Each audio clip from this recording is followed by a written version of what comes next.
Good morning, everybody, and welcome to another reading. Let's put on a little bit of extra light. It's a little bit darker outside today, just looking out the window, but it is still an amazing day because every day is an amazing day. New opportunities, new chances, and we have the control in our minds to decide what we're going to do, how we're going to do it, how we think, and how that will then change our outcomes because we're able to see more opportunities when we are calm and when we are in a good, positive state. So that's what we're starting with today, which is an interesting start. Has nothing to do with the chapter that we're learning, or we're going to be reading, not learning. And good morning to a flower boho girl. That is a nice name. I'm not sure what it means, but great to have you on this morning. And somebody's been sending a couple of different things, so I'm going to quickly say follow to those. And it is good to have everybody here. Now, this is the book that we were planning to read, Rich Dad, Poor Dad. I only have the Chinese version, but lockdown ended yesterday, so I should get the original. But we are reading an amazing book, The Art of Thinking Clearly. Today we have a very controversial chapter, Say Yes to Europe. Good morning to you as well. So this is a great book. Today we have a very controversial chapter. I am really looking forward to it. Why you are either the solution or the problem, the omission bias, and this one is going to get a little bit spicy. So the secrets of perfect decision making. I don't always agree with every chapter, but that is the beautiful part. We need to be able to stay open to being able to have discussions about different things. So are we ready to get into today's chapter? It's going to be a spicy one, like I said. Here we go. You were on a glacier with two climbers. The first slips and falls into a crevasse. He might survive if you call for help, but you don't. And he perishes. So it's already a bit of a funny start, isn't it? Because you don't call for help, but you could have. So if you did, it would be a completely different outcome. Anyhow, the second climber, you actively push into the ravine, and he dies shortly afterwards. Which weighs more heavily on your conscience?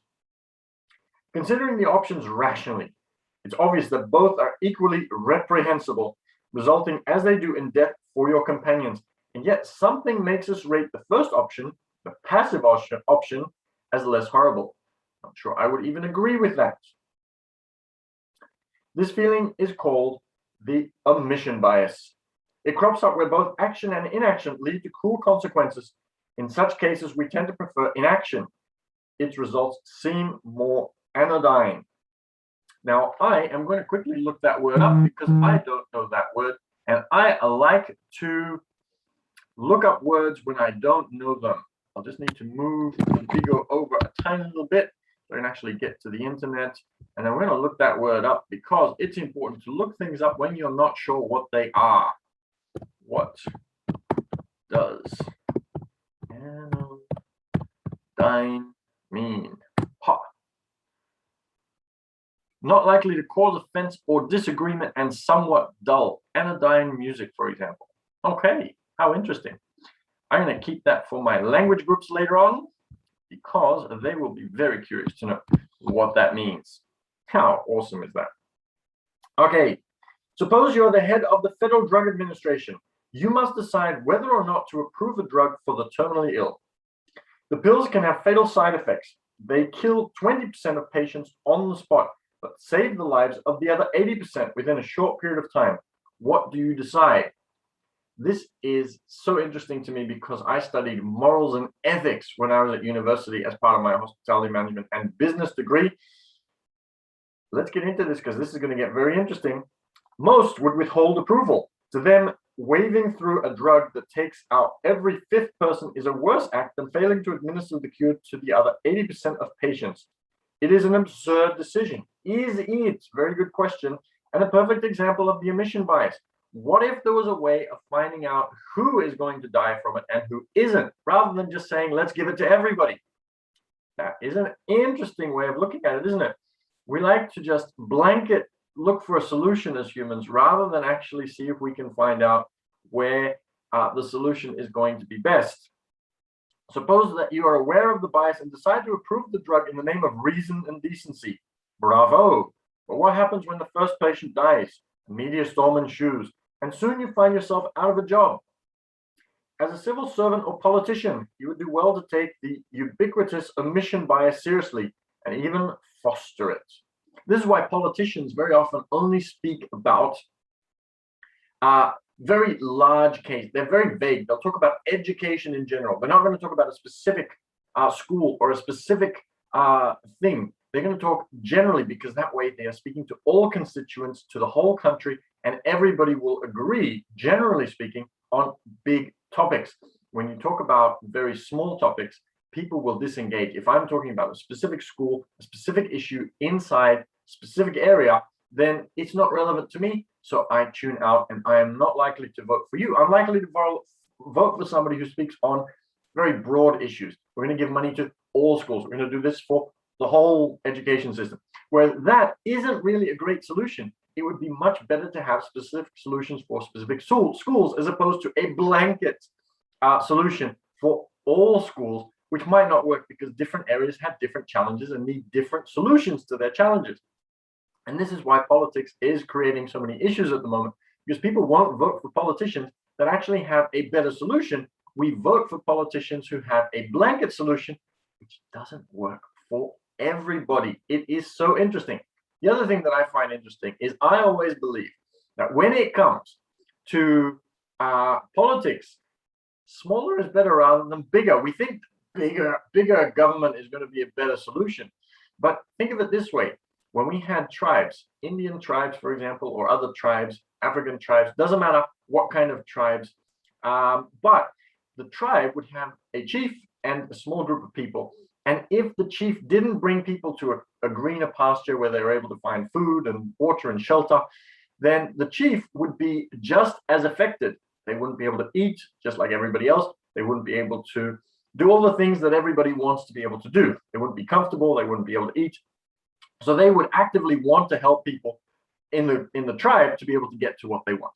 Whereas now, government is so big that if the prime minister or the president or whoever is running the country makes a decision and it affects certain people, similar to the FDA approval of this drug, they make a decision that affects everybody, but it may not necessarily affect them.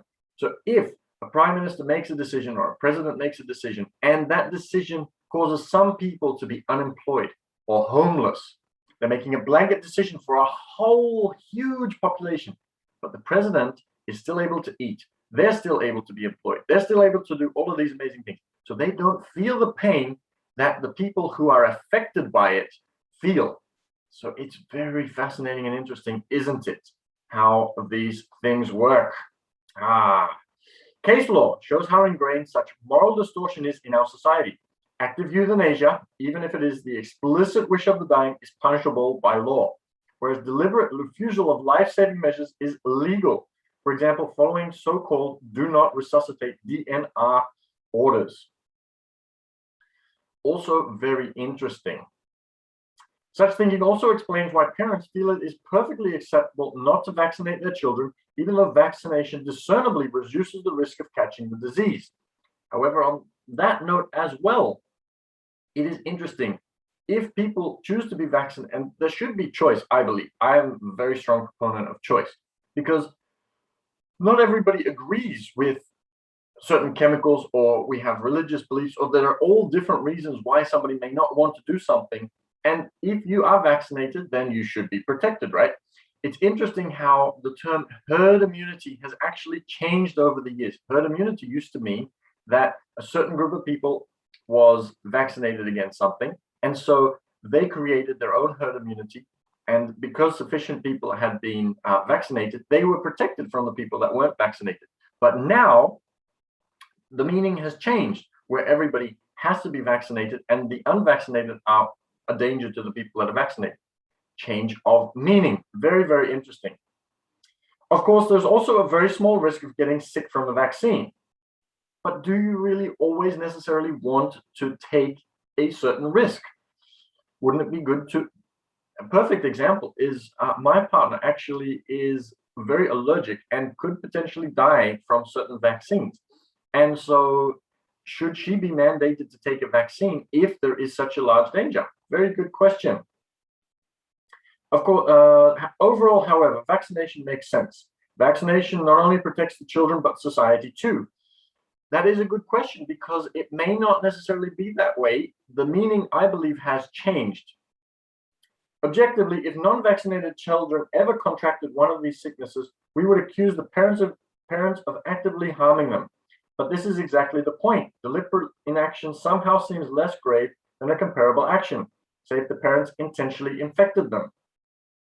The omission bias lies behind the following delusions, and I disagree with calling it a delusion. We all have different beliefs and different opinions on things, not delusions necessarily, because let's say, for example, bloodletting.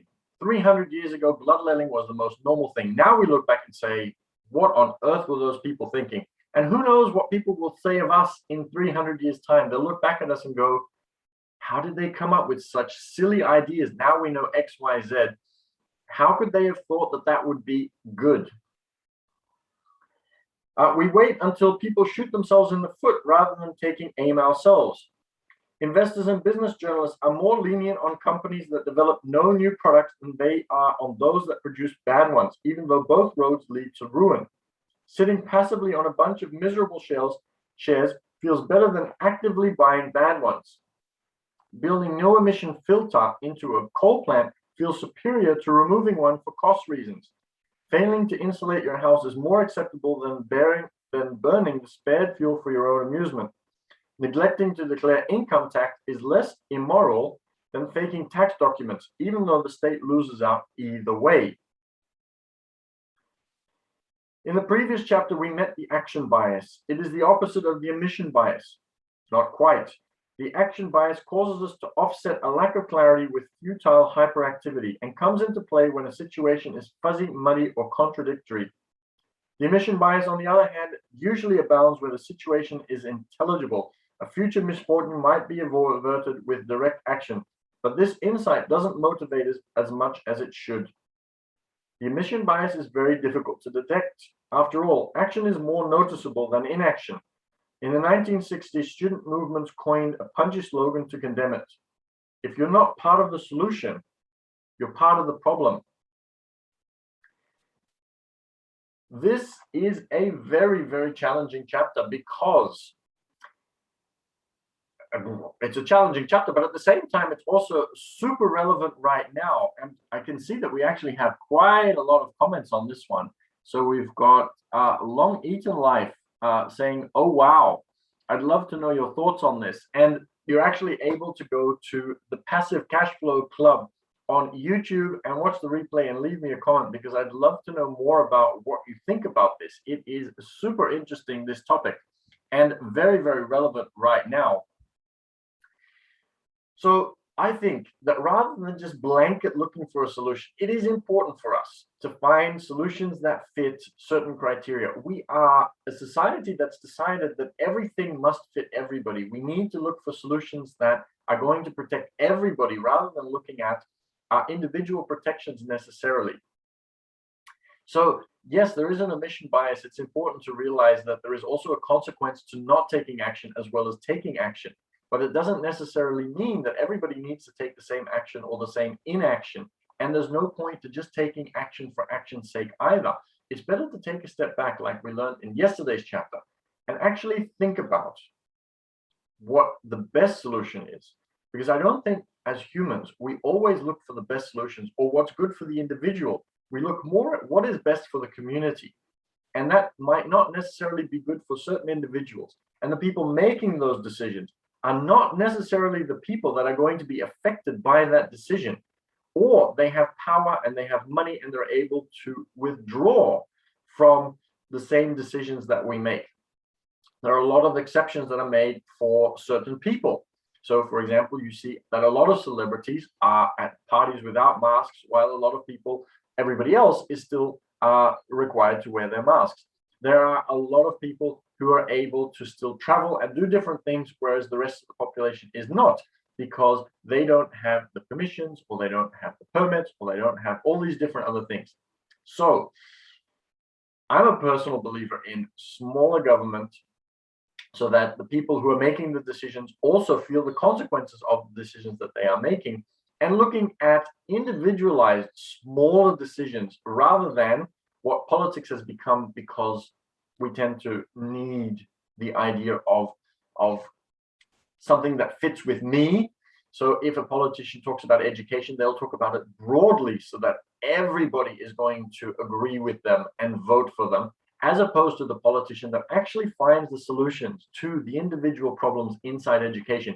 But because of that, I don't feel that I am personally involved or personally included in that decision.